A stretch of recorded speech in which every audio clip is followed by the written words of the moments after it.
Chaque jour, Métro vous informe et vous divertit. Au cœur de la ville, Métro accompagne votre quotidien. Parce qu'il est partout, parce qu'il est gratuit, parce qu'il vit au rythme de l'actualité, rejoignez la communauté des citadins connectés et toujours informés. Métro, restez connectés.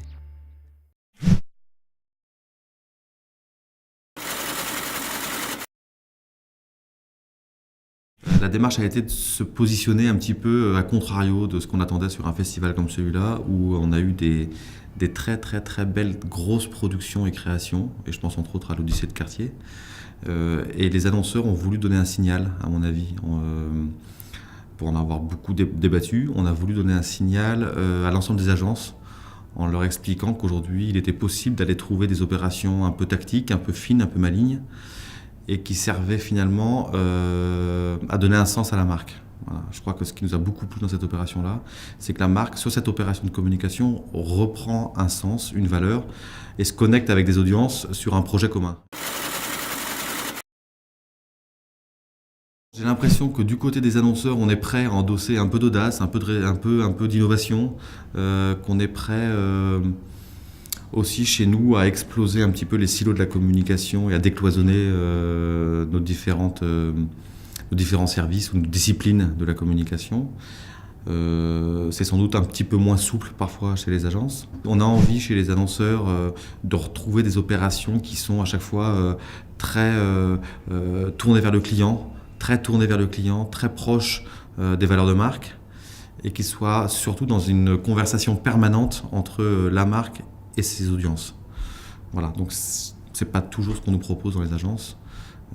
C'est peut-être là-dessus qu'on devrait converger l'année prochaine. Les contenus de marque, c'est devenu une réalité chez BNP Paribas, et c'est pas que des contenus de marque, c'est des contenus d'entreprise. C'est-à-dire qu'on a des tonnes de contenus qui sont délivrés à nos clients, à nos publics, à tous nos publics. Ils sont pas labellisés brand content systématiquement. Il y a à peu près un mois, nous avons organisé 1000 ateliers Parlons Vrai en France. 1000 ateliers durant lesquels, à la fin de la journée, après la fermeture des agences, nos clients ont pu venir discuter, apprendre sur des matières financières, monétaires, économiques. C'est typiquement du brand content. C'est-à-dire que ce n'est pas forcément labellisé comme une opération de communication ou comme une opération publicitaire, c'est du service rendu à nos clients en permanence. On a été très présent dans le secteur sur les médias. C'est un secteur sur lequel BNP Paribas a occupé toute sa place. Il était important pour nous de continuer à délivrer des messages qui soient ceux de l'entreprise au quotidien avec ses publics.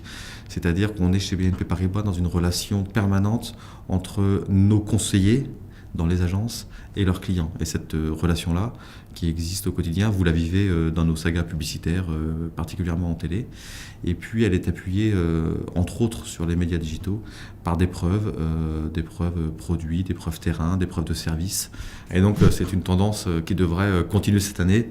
Il n'y a sûrement aucune raison pour que le secteur n'aille plus en explication de son travail et ce qu'il fait au quotidien pour le bien de ses clients. Il me semble que la belle idée aujourd'hui appartient à tout le monde. Et pour moi, la belle idée appartient à toutes les agences, appartient à tous nos clients et appartient à tous nos publics. Alors ça veut dire qu'on a nos agences conseil avec qui on travaille divinement bien, et ça, c'est des agences avec lesquelles on s'entend très bien et qui nous connaissent merveilleusement bien et qui nous aident à aller chercher les inspirations, les idées qui aujourd'hui peuvent même venir de nos clients. À Crans-Montana, on a vu une charmante jeune étudiante qui nous a trouvé une très belle idée pour une opération de communication sur la thématique du Parlons Vrai pour les jeunes. Voilà. Et c'est une idée qui a reçu l'aval de tous les professionnels présents ce jour-là. Donc ça veut dire qu'aujourd'hui la belle idée, elle est partout et elle appartient à tout le monde. On attend beaucoup de nos agences et nos agences créa et médias, des supports, qui soit aussi souple que le sont aujourd'hui nos consommateurs, nos clients et nos publics. Et je crois que c'est une souplesse, une flexibilité que nous on a intégrée, annonceurs. Et on attend un partenariat qui soit digne de cette souplesse-là. Parce que je pense qu'on n'a plus le choix, personne n'a le choix. C'est qu'aujourd'hui, les formats classiques ont un peu disparu. Ce qui compte, c'est le discours et la relation qu'on a avec nos publics engagés. Et les formats doivent trouver leur place après et autour, et non plus l'inverse.